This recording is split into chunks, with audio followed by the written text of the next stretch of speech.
In our previous episode of Caleb's Journal, we looked at the battle for Kiriath-sepher and how the Israelites changed the name of this city to Debir after their victory. Changing the name of the city illustrated how the old governmental structure, which was based on a reliance on the wisdom of man, had been destroyed and replaced by one based on the Word of God. This battle needed to be won, as this governmental change needed to occur for Israel to be able to take possession of the Promised Land. In this episode of Caleb's Journal, we will look at how this city was overcome and what happened as a result of this victory. We will then see how this forms a blueprint for us today. Kiriath-sepher was a great city and highly fortified. Caleb knew that it would take someone very special to be able to overcome this seemingly impenetrable place. As such, he was willing to give his daughter Achsah for a wife to the man who would be successful in this endeavour.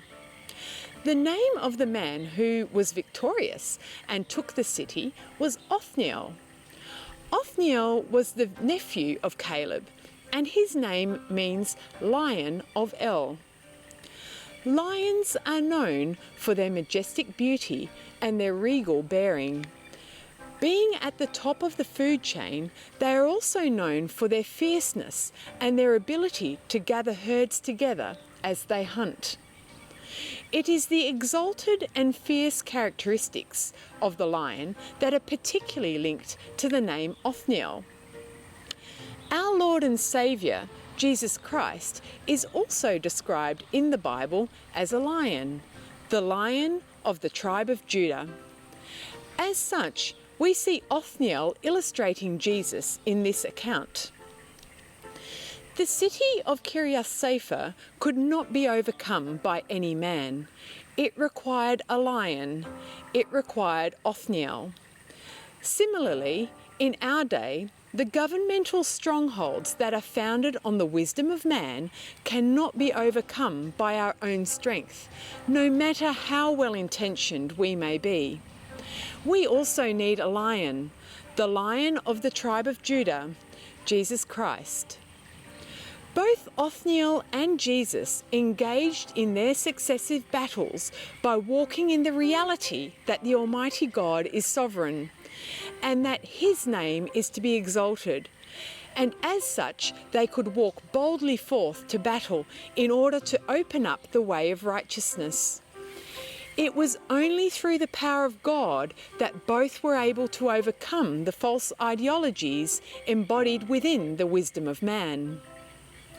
It is for this reason that the Kiriath-sephers of our day, the Canberras, Washingtons and the Hagues, as well as our own fallen nature, can only be overcome through the power of the risen Christ. The Kiriath-sephers of our day cannot stand when confronted with the power of the risen Christ, as He has already won the battle. He is victorious. He has overcome the power of death. He has overcome the false ideology of our fallen nature. When we come to this realization that the power of the risen Christ is real and present today, that He is our King, we will find that the modern-day Kiriath-sephers will crumble before us. Othniel's victory over Kiriath-sepher transformed the city. The city was now no longer ruled by the wisdom of man, but by the wisdom of God as embodied by His word. This restoration of divine government not only transformed the city, it was also the precursor to the transformation of Caleb's daughter Achsah.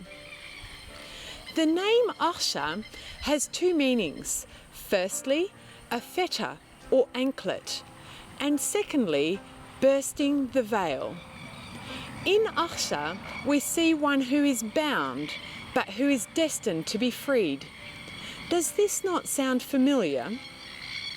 We, as Israelites and as the bride of Christ, have been bound to sin, but are now freed through the saving grace of Jesus. So how do we see this transformation from bondage to freedom illustrated in the life of Achsah? After Othniel's victory over Kiriath-sepher, he received Achsah to wife. Achsah then asked her father for a blessing.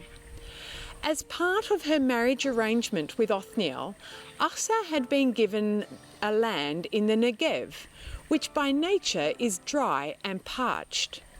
In this she was fettered, as the land was worthless without water. Achsah said to Caleb, "Give me a blessing. Since you have set me in the land of the Negev, give me also springs of water." And Caleb gave her the upper springs and the lower springs. It is interesting that when Achsah asked for a blessing, she did not seek to exchange her dry land for the more fertile and better water lands further north. She was content with the land that she had been given, but she asked for springs of water. In response to her request, Caleb gave her the upper and the lower springs. He provided her with all the water she would need to feed her thirsty land and make it fruitful. This therefore resulted in her bursting the veil and entering into life. We can apply this same pattern in our lives today. In our flesh condition, we are governed by the wisdom of man. We are fettered. Our bodies are dry and parched. Yet as we are delivered by the greater Othniel, Jesus Christ, and come under the covering of his divine government, we will burst through the veil. Our parched bodies will be infused with the fullness of his Spirit, the water of life. This union will make our own parched land fruitful for his kingdom. In the flesh, we will glorify him, and his name will be exalted.